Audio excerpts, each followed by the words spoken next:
नमस्कार दोस्तों, भोजपुरी इंडस्ट्री की एक और बेहतरीन फिल्म को रिलीज किया गया था दुल्हन वही जो धन लाए। और ये फिल्म पे अभी तक टोटल कितना व्यूज मिला है, ये इसी के बारे में फुल अपडेट देने वाला हूँ, तो वीडियो को लास्ट तक देखिएगा।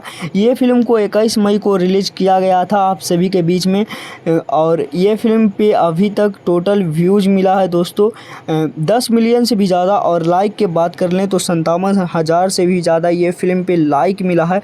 और फिल्म के स्टार कास्ट में नजर आए थे विक्रांत सिंह राजपूत, मणि भट्टाचार्य, ज्योति मिश्रा जैसे बहुत सारे भोजपुरी के दिग्गज और टैलेंटेड कलाकार ये फिल्म में नजर आए थे।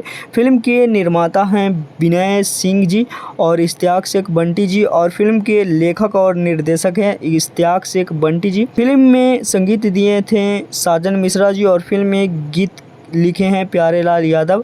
और बहुत ही ज़बरदस्त ये फिल्म को बनाया गया है, तो एक बार ये फिल्म के ज़रूर देखिए, काफ़ी शानदार ये फिल्म होने वाला है। और जो भी लोग देख लिए हैं नीचे कमेंट बॉक्स में कमेंट करके बताइए कि यह फिल्म आप सभी को कितना ज़्यादा पसंद आया। वीडियो अच्छा लगा होगा तो लाइक, और चैनल पर नहीं हुए तो चैनल को सब्सक्राइब करना ना भूलें। मिलते हैं किसी नेक्स्ट वीडियो में किसी नेक्स्ट खबरें के साथ। बने रहिएगा हमारे चैनल पर ऐसे ही मज़ेदार खबरें के लिए। धन्यवाद।